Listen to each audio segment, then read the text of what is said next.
Salut tout le monde! Aujourd'hui, pour l'extra, on a quelque chose de spécial. Spécial parce qu'on a notre ami Jacob qui vient ici aujourd'hui et qui va me poser des questions un peu sur la game. On vient de recevoir Catherine Ward qui a été ici, qui nous a donné son temps vendredi matin, qui devait s'en aller dans le fond dans un meeting. Fait que moi, je suis super contente de t'avoir, Jacob. Ça va être sharp. Je suis super content d'être là.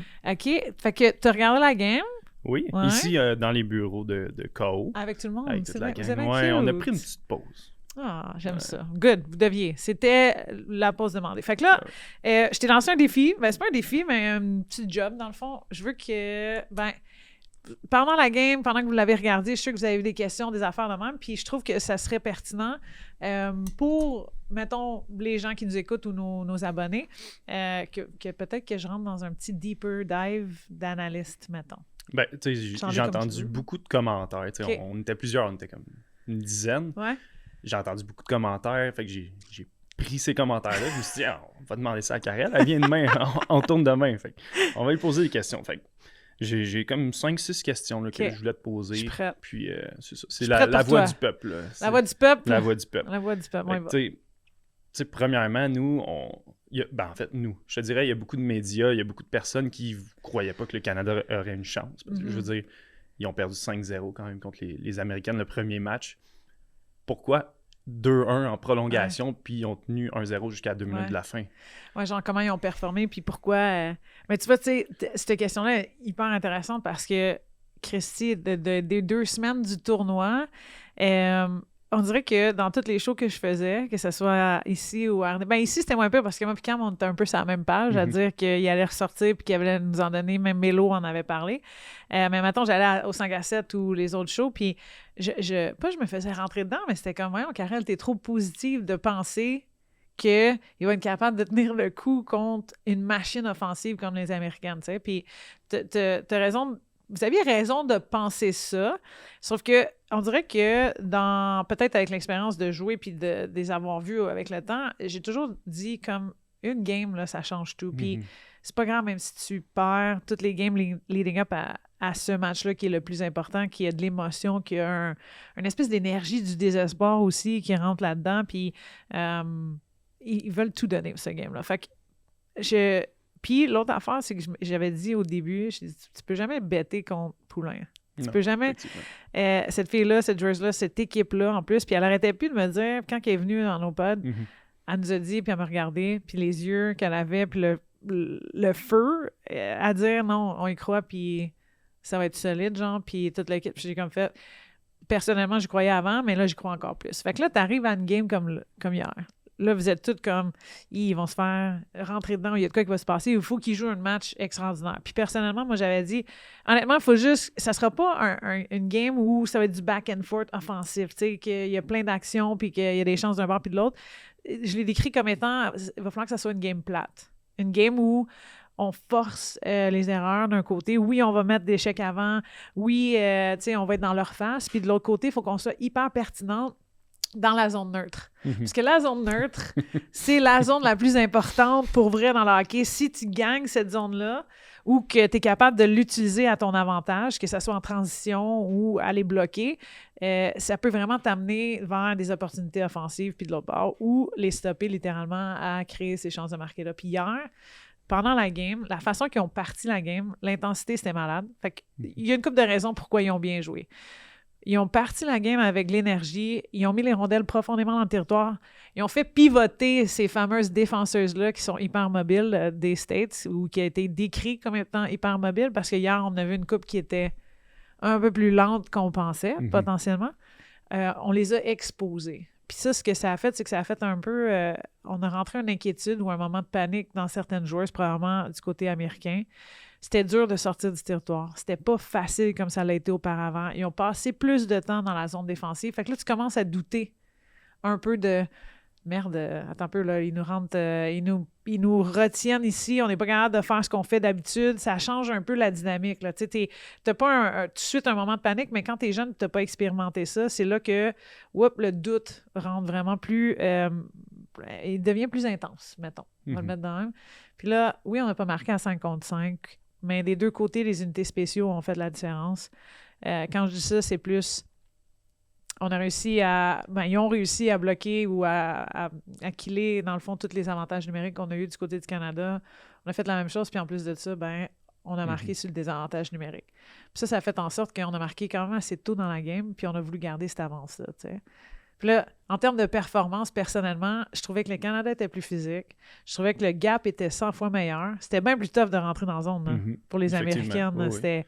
Tu voyais pas... C'était un autre match complètement. C'est ça. Tu voyais pas comme l'espèce de tour-route qu'on avait créé potentiellement lorsqu'on avait joué contre elle, parce qu'on était... Je pense qu'on a essayé de gager quel genre d'équipe on allait faire face aux Olympiques versus comme on savait à quoi s'attendre en finale, mettons. Puis quand tu rencontres une équipe qui est hyper expérimentée comme les Canadiennes, c'était sûr qu'ils allaient utiliser cet aspect-là à leur avantage. Ils étaient confiants, ils étaient stables, ils étaient... relentless, qu'on dit en anglais, fait que ils continuaient de travailler tout le temps, même s'ils étaient dans leur territoire. Puis je te dirais même qu'ils ont généré du momentum, même quand ils étaient pris dans leur territoire, tu sais. Ça, ce que je veux dire par là, c'est générer du momentum, tu sais, avec des tirs bloqués, avec on va juste la chipper à l'extérieur, puis ça va rester là.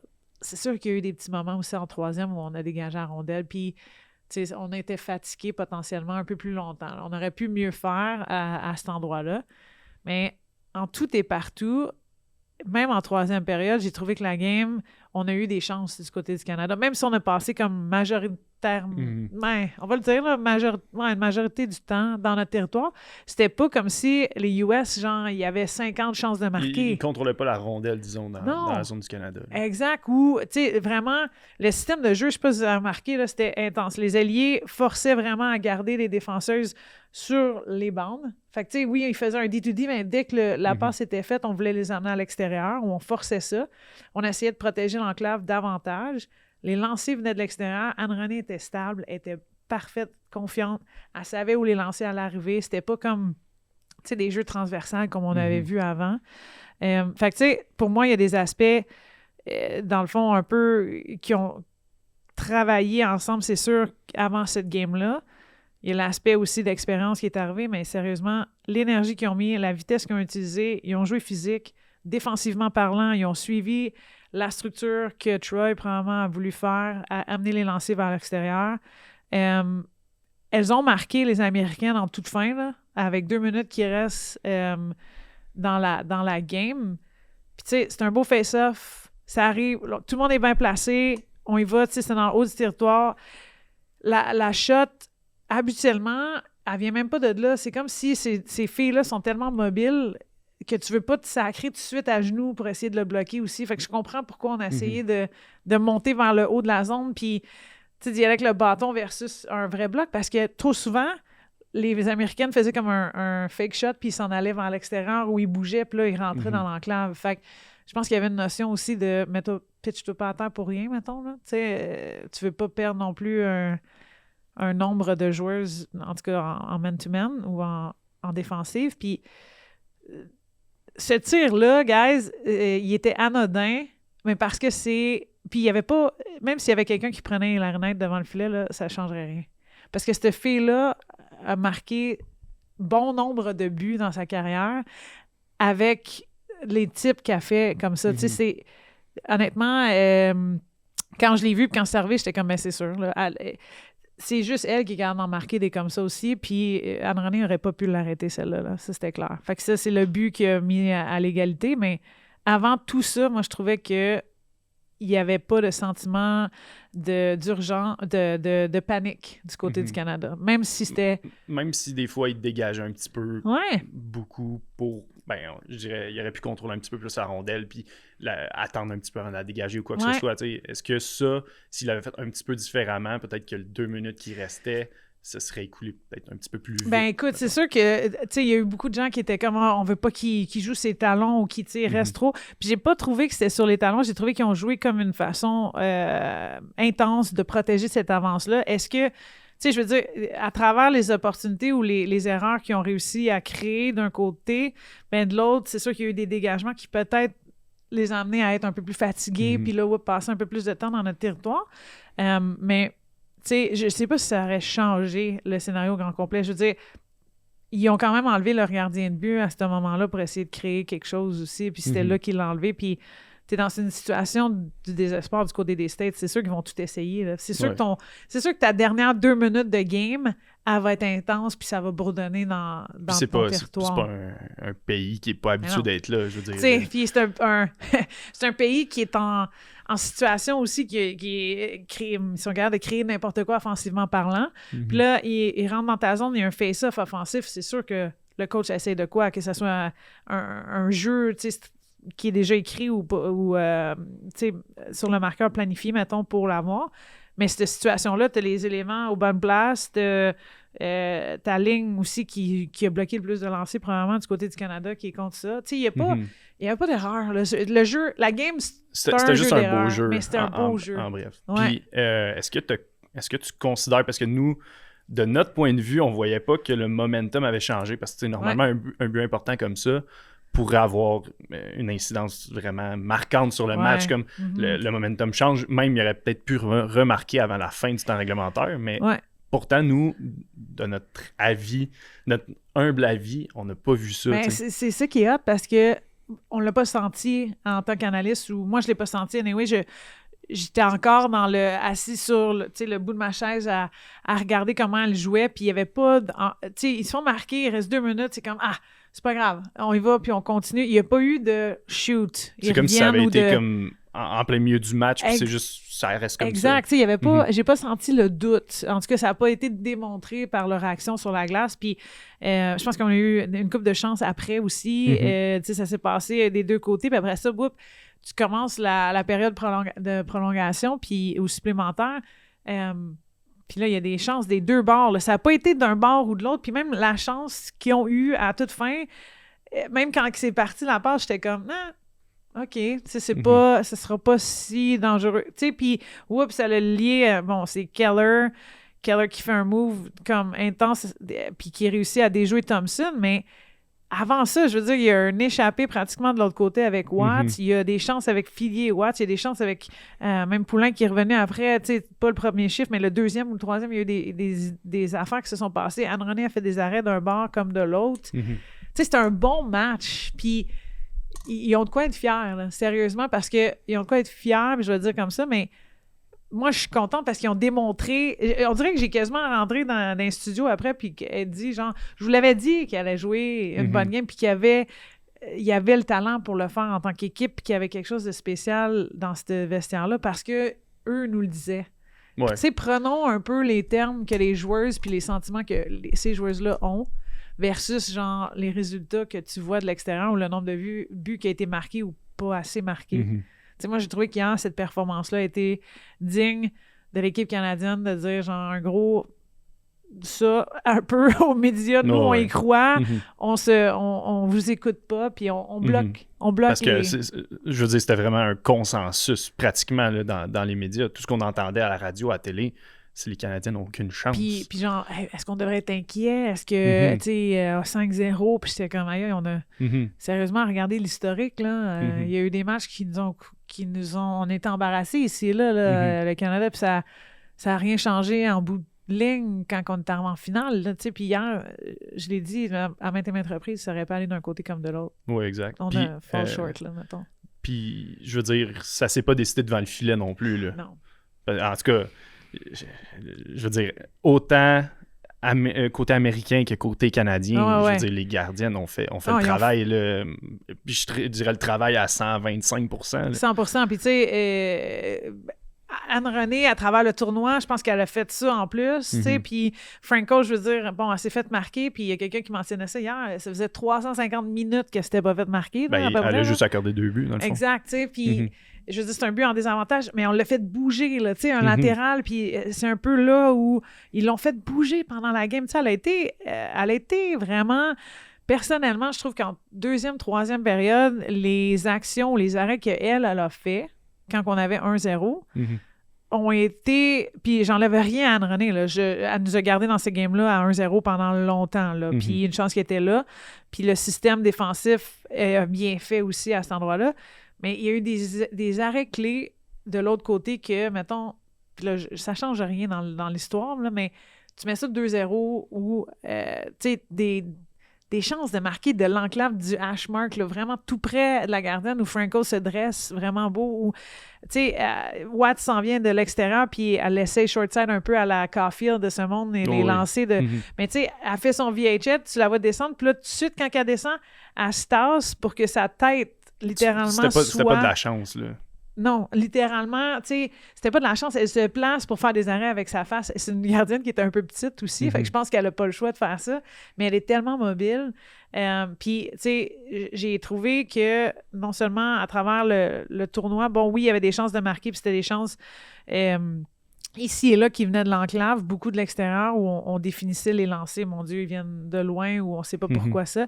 Que hier, les lancers venaient toutes contre les Américaines, là, les Canadiennes, n'importe quelle ligne, ils venaient toutes de l'enclave ou de près, puis c'était des passes latérales. Fait que pour moi, c'était un duel de gardiens hier aussi, encore une fois, puis c'était un duel jusqu'à la toute fin, puis honnêtement, tu sais, je le voyais, là, Anne-Renée fait l'arrêt, ça s'en va de l'autre bord directement dans ma tête pour revenir un peu de loin, tu sais, une passe transversale. Ça aurait pu aller d'un bord comme de l'autre. Tu parles sur le but gagnant, dans le fond? Ouais.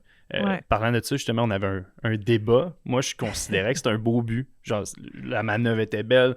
Est-ce que Anne-Renée aurait pu faire un arrêt? Potentiellement, oui. Mais il y en a beaucoup aussi qui disaient que c'était pas un beau but. Est-ce que, selon toi, est-ce que tu donnes le crédit à Keller qui a fait, je veux dire... la manœuvre était très impressionnante, selon moi. Mais oui, 100%. Puis tu sais, ce qu'il faut comprendre aussi, c'est que sur mettons qu'on fait pause, puis on arrête puis on prend la photo, puis c'est facile de dire « Ah, peut-être que son bloqueur... » Puis même hier, tu sais, on a parlé dans un show, puis j'aime pas ça m'embarquer là-dedans parce que je trouve que on n'est pas des gardiens, on n'est pas des goalie coach non plus. Et personnellement, c'était pas une erreur, c'était rien de ça. Je pense que c'est une arrêt qu'elle aurait aimé avoir. Tu comprends? Parce que c'est des arrêts qu'elle fait régulièrement comme ça, tu sais. La situation est une longue passe. Thompson est à côté. Thompson la joue, tu sais, peut-être c'est une défenseuse, j'ai peut-être la chance de la piner un peu plus rapidement à l'extérieur. Puis comme elle fait ça, bon, Keller passe la rondelle de l'autre côté. Puis là, Thompson revient aussi, puis slash. Fait que, tu sais, le mouvement se fait, mais là, il faut qu'Anne-Renée suive tout ça. Et oui, un petit déplacement, puis Keller le place du revers. Un lancer du revers est toujours un peu plus complexe pour un gardien, tu sais, de ce qu'on se fait dire, nous. Tu sais pas comment, quelle vitesse, ou il y a un peu de... Tu peux pas lire la shot aussi bien potentiellement que... Puis en plus, avec le mouvement latéral, tu sais, c'est un sacré beau move, là, entre les patins, schlack. Elle la met de l'autre bord, elle réussit avec une motion, tu sais, à la lever. Puis un lancer au-dessus de la panne, en dessous du blocker, que tu viennes en direct devant ou que tu viennes de côté ou de l'autre bord, est toujours un peu plus... Tu sais, c'est l'endroit où tu utilises de lancer.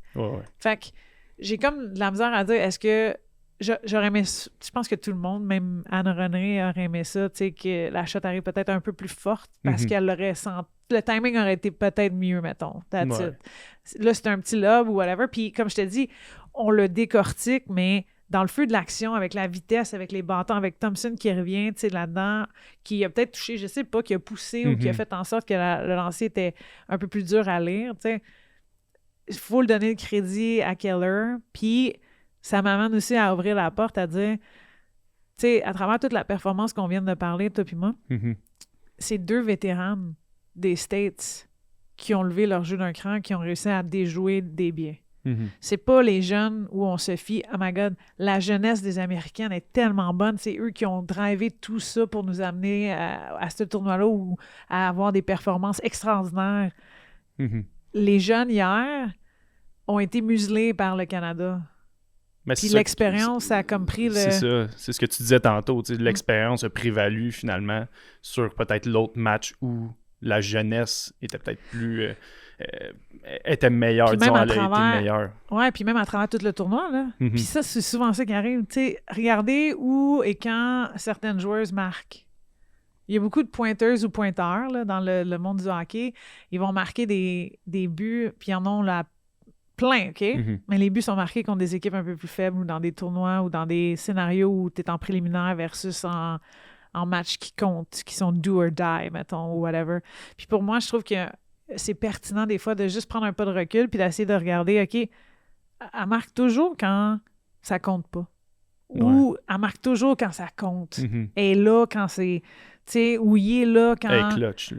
Ben, clutch ou pas clutch, ou dans les moments plus... la pression y est, ses épaules, tu sais, le niveau augmente versus on croule un peu sous la pression. Puis hier, je trouve que le Canada a imposé cette pression-là aux Américaines, puis qu'il y a des joueuses de l'autre bord qui ont eu de la difficulté à performer à travers cette pression-là. Pas celles qui l'ont déjà vécu. Exactement. Comme les Knight et les Exactement. Fait que, tu sais, des fois, autant on a dit, ils sont vieilles, ils ont de l'expérience, mais là, l'expérience t'amène jusqu'à un certain point. Après ça, c'est le talent. L'expérience, c'est toujours un peu la touch de plus qui te permet de juste mieux performer dans des scénarios de Coupe Stanley, dans des scénarios de médailles d'or, puis dans des semi-finales ou des quarts de finale. Là, je pense juste aux gars, mettons. Je ne vais pas aller trop dans le tournoi des gars, mais c'était pas de l'expérience. Je ne sais pas si la Tchéquie nous aurait pas fait un peu une surprise, là, mettons.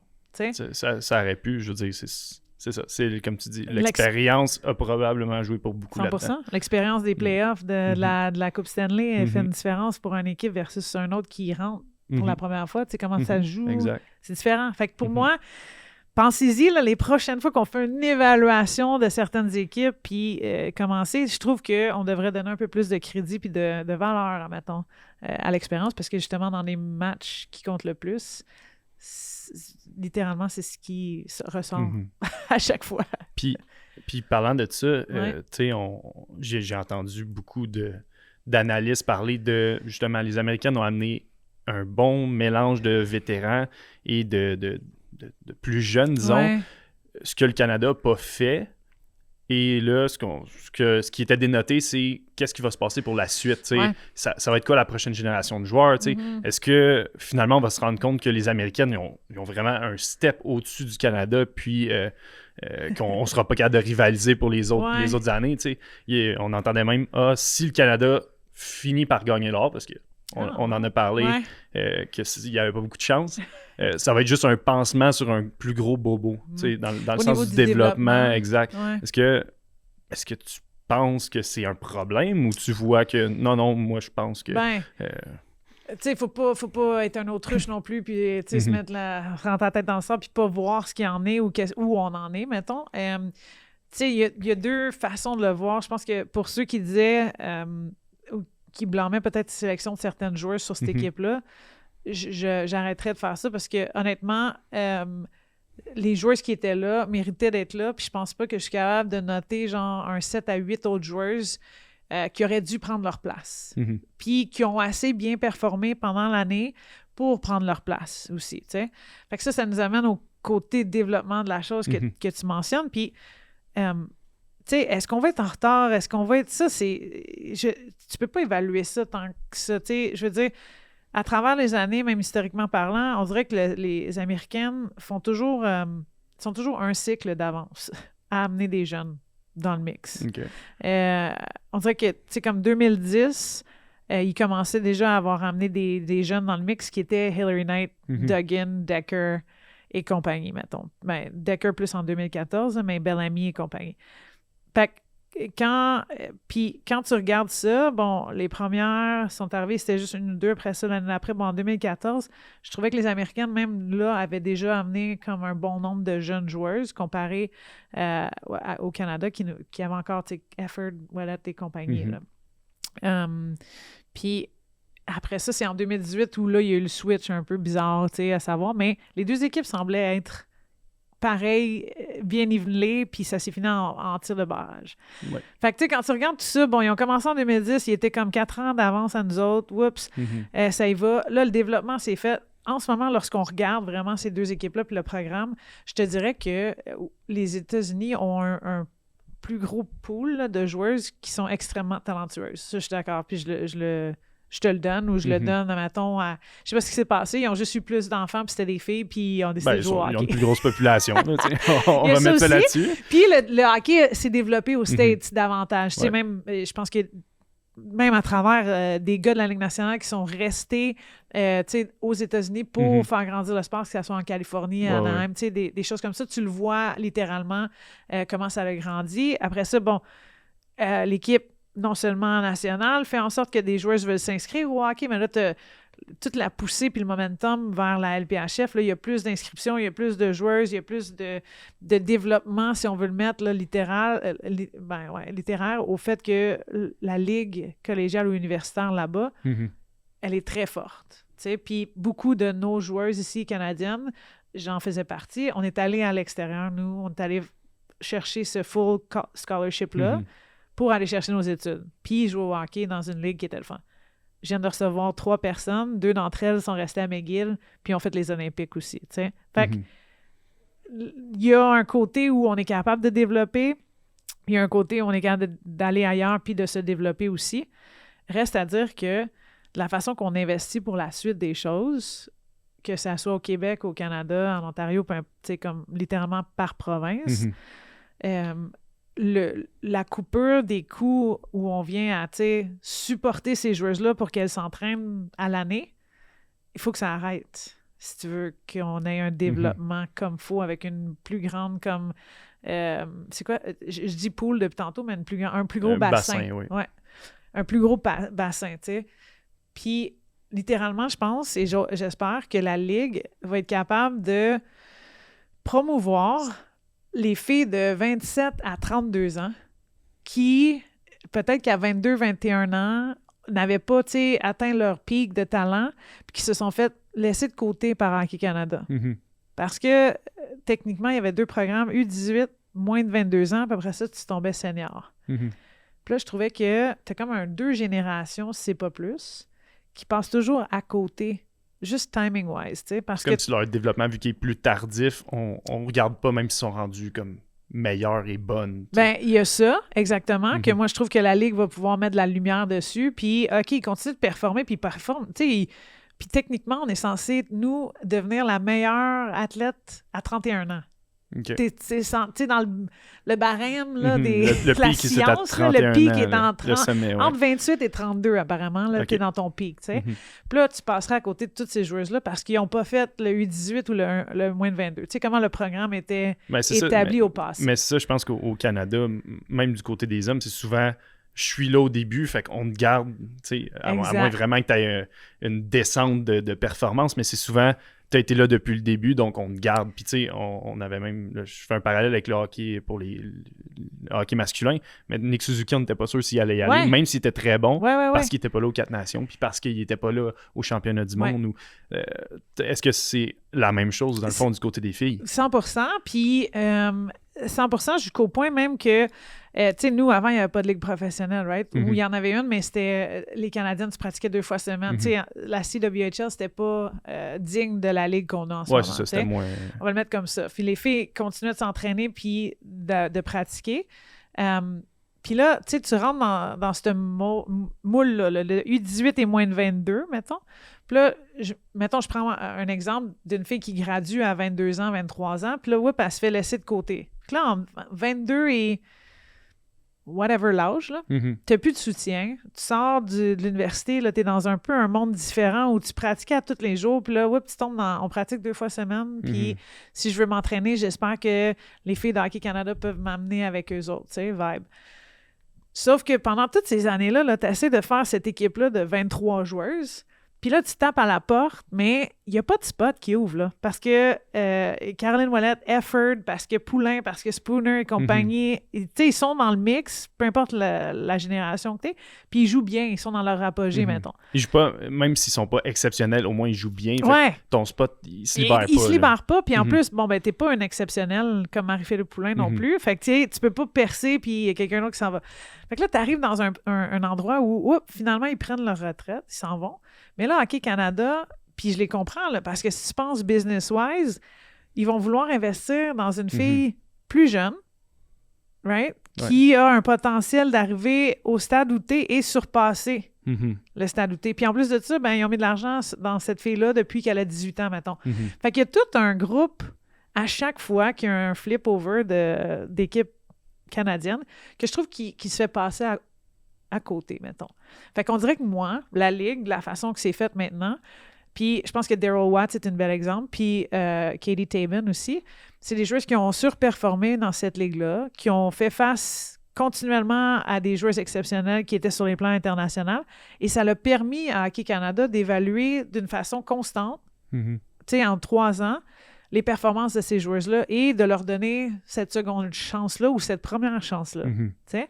Fait que j'espère, à travers tout ça, le développement, bon, continuons d'investir comme on le faisait auparavant, puis on a un plus gros bassin qui est soutenu puis qui continue de croire en leur rêve, tu sais, parce qu'un coup que tu coupes de 46 advenants à, tu sais, de moitié, c'est dur pour ces joueurs-là qui faisaient partie de la bulle, mettons, de continuer de penser qu'ils ont une chance, mettons. Parce que là, ils se font plus soutenir ou il n'y a pas nécessairement d'invitation à des camps ou ces choses-là. Fait que pour le futur, j'ai hâte de voir comment on va soutenir ça. Mais après ça, j'ai hâte de voir l'approche qu'on va avoir au niveau de l'évaluation de ces joueuses-là. Tu sais? Puis je pense que la Ligue nationale et la LPHF devraient surutiliser probablement les performances de ces joueurs-là et joueuses-là pendant les 4 ans, tu sais, qu'on s'en va vers les Olympiques. Fait que dans le fond, si je comprends bien, la LPHF offre une vitrine qui va permettre à ces joueuses-là un petit peu plus effacées de revenir peut-être dans l'équipe olympique. Et on parlait de est-ce que le développement se fait moins bien, il y a un plus gros bassin aux États-Unis. Mais si on regardait ces joueuses-là, ben peut-être que notre équipe sera encore meilleure, dans le fond. Ben exact. Puis, tu sais, là, c'est un spot, c'est la vitrine que tu parles, j'espère qu'elle va être utilisée. Utilisons-la dans notre façon d'évaluer ces joueuses-là. Ben, c'est sûr que c'est plus difficile de justifier de ne pas intégrer une joueuse quand elle marque, disons, 25 buts dans une saison. Ben oui, puis tu sais, à travers tout ça, tu as toujours des rôles, puis il y a des importances aussi à comprendre, tu sais, quel genre d'équipe tu es après bâti, puis quel genre de rôle tu as besoin d'avoir sur ton équipe. Ça, c'est pareil comme les sélections des joueurs des gars, tu sais, dans l'équipe canadienne. Puis là, après ça, ben nous, on n'a pas de ligue américaine encore, right? Ça, va falloir qu'il y ait quelque chose qui se fasse aussi, parce que là, aussi, tu veux pas créer la grosse espace entre la fille qui gradue à 23 ans, puis là, tu sais, est-ce qu'il nous manque un aspect encore? Fait qu'il y a une couple d'étapes à faire, juste pour le hockey en général, pour être capable de dire que le développement est en bonne santé. Là, après ça, quand tu sépares les deux pays, bon, ben, il y a beaucoup d'opportunités du côté des States parce qu'il y a beaucoup d'universités qui offrent des choses, mais c'est pas nécessairement limité à juste les Américains. Tu sais, je veux dire, il y a beaucoup de Canadiennes qui sont de l'autre côté, qui jouent pour Wisconsin, qui jouent pour Duluth, qui jouent pour Yukon, St. Lawrence, des écoles partout, là, Dartmouth et compagnie. Puis, ils continuent de se faire développer. Moi, c'est après l'université. C'est quoi... C'est comment on continue le développement de la joueuse. Exactement. Puis comment on est capable de garder dans le hockey en tant que tel. Fait que, la question, on est allé loin là-dedans, là, excuse-moi, mais il y a un peu une affaire de... Ben, les Américaines ont eu plus de filles dans ces années-là qui ont développé un talent, puis ils ont un peu une base de population grande ou plus grande que la nôtre. Là, après ça, bon, est-ce que les Canadiens, déjà là, il y en avait... Bon, québécoises en tant que telles, on va être spécifique. Il y en avait 5 sur l'équipe canadienne U18. Là. Il faut qu'on continue à les développer. Ne les laissons pas de côté, tu sais, de 18 ans à 23, 24 quand ils vont graduer ou même mais qui graduent, ben, ayons peut-être un petit plan aussi pour les soutenir s'ils ne font pas une équipe de la LPHF ou s'ils réussissent à rentrer dans la LPHF. Est-ce qu'ils vont jouer assez de games? Est-ce que, tu sais, il y a un... D'où ta ligue américaine que tu parlais. Exact. Tu sais, il y a un développement aussi à essayer de continuer même avec une ligue professionnelle. Là. Puis moi, je pense qu'il y a un aspect que la ligue professionnelle, même à travers leurs équipes, devrait avoir... Tu sais, oui, on a des skills coachs ou des coachs d'habileté, mais c'est pour faire améliorer un peu tes meilleures joueuses encore. Tu sais, qu'est-ce qui se passe pour le développement des autres joueuses qui devraient... Tu sais, qui sont juste là, mais qui ont besoin de l'edge pour les aider. Moi, c'est ce groupe-là que j'aimerais qu'il y ait littéralement un poste là, pour le développement des joueurs, comme on a dans la Ligue nationale. Mais en même temps, ça fait juste 3... C'est la 3e année. Fait que, c'est sûr que c'est pas encore parfait. Tout va avancer dans le timing, mais c'est parfait comme situation à juste s'auto-évaluer. Ben, peut-être que les Olympiques, justement, vont aider à évaluer cette situation-là. Puis tout ce qui a été soulevé. Parce que c'est toutes des premières, tu sais. Oui, exact. C'est la première fois qu'on avait les Olympiques avec la LPHF. C'est la première fois qu'on a une ligue professionnelle aussi qui a fait, justement... Bon, la progression vers les Olympiques, parce que c'était totalement différent des autres années parce que là, on n'avait pas de centralisation.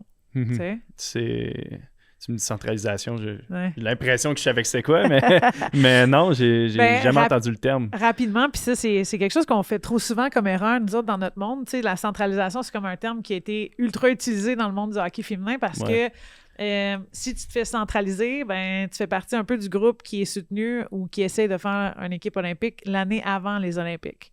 OK. Fait que, advenant, mettons que je prends l'exemple, ben COVID, c'était pas nécessairement le meilleur exemple. Là, je vais retourner à, mettons, 2018.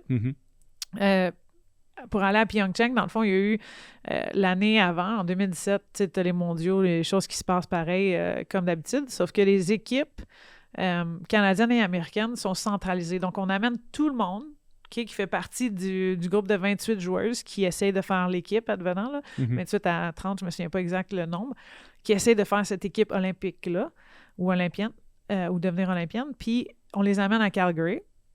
Okay. Puis là, ils habitent ensemble de, mettons, fin août à décembre. Fin décembre, Noël. Okay? Puis pendant ces 4 mois-là, ou 5, ou whatever ce qu'il y en est, non seulement tu essaies de faire une équipe, il y a une compétition interne qui se fait à travers autant... Quand je dis Calgary, c'est pour Canada, puis aux États-Unis, en 2018, c'est en Floride. OK, il y avait le même setup. Il y avait le même setup de l'autre côté, mais il est en Floride, puis il jouait un peu de game dans le coin là-bas contre le East Coast, un peu des équipes comme ça. Tandis qu'ici, c'était en Alberta, c'était Junior A puis Midget 3, mettons. OK. Des gars, dans le fond, OK. Des gars, exact.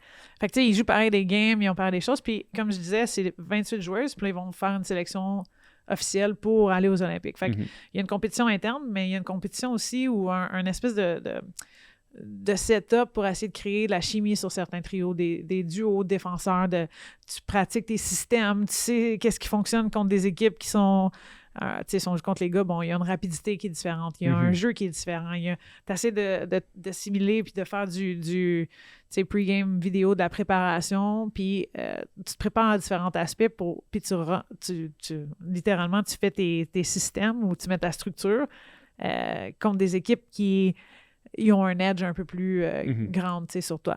Mais tu le fais en groupe.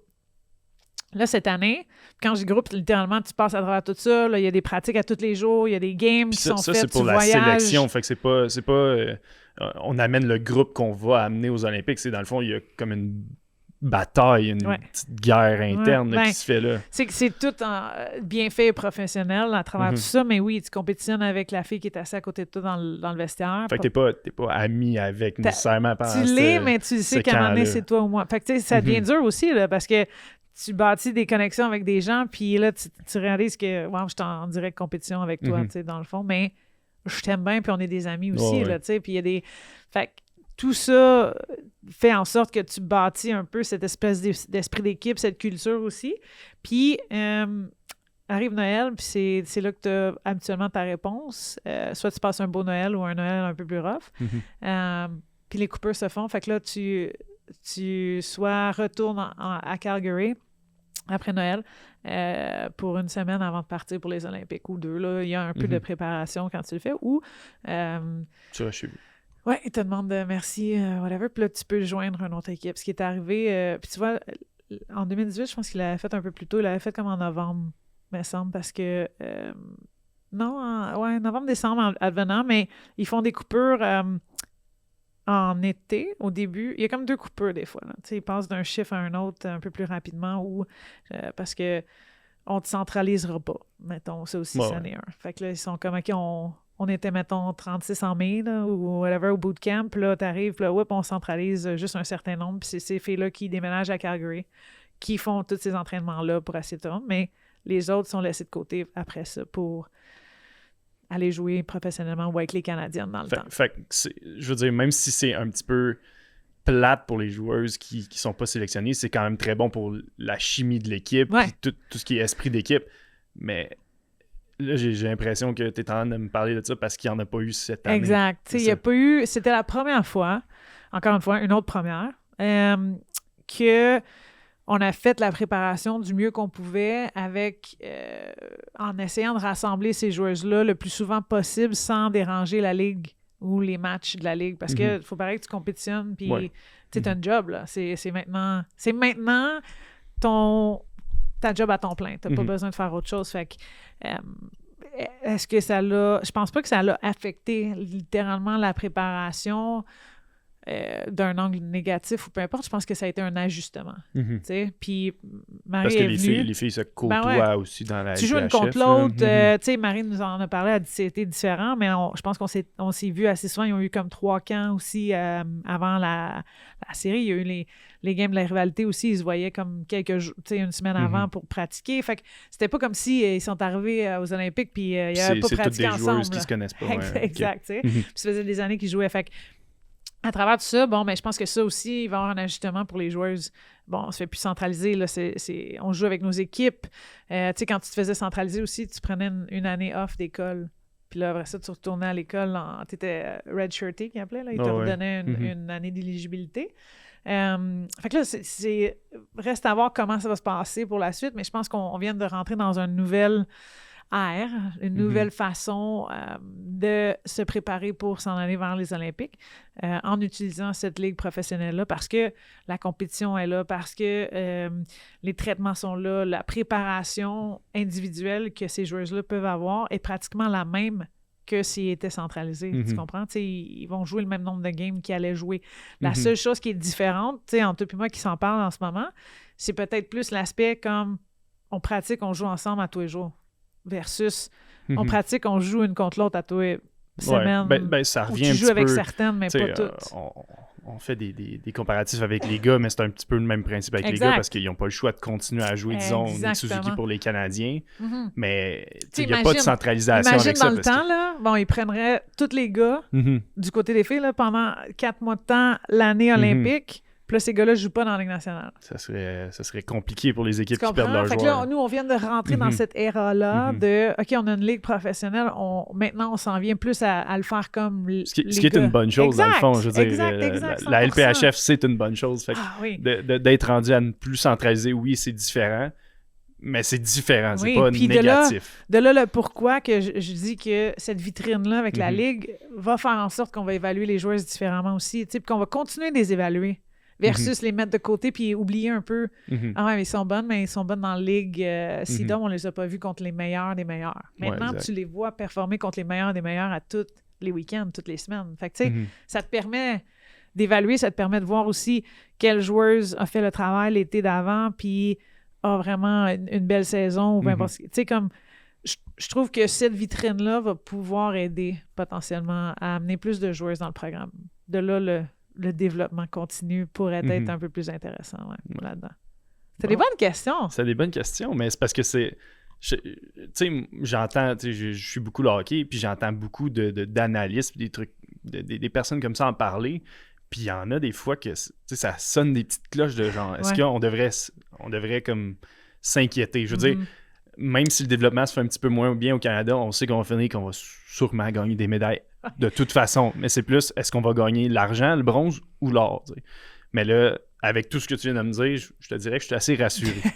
Mais c'est, tu sais, je pense que c'est de continuer.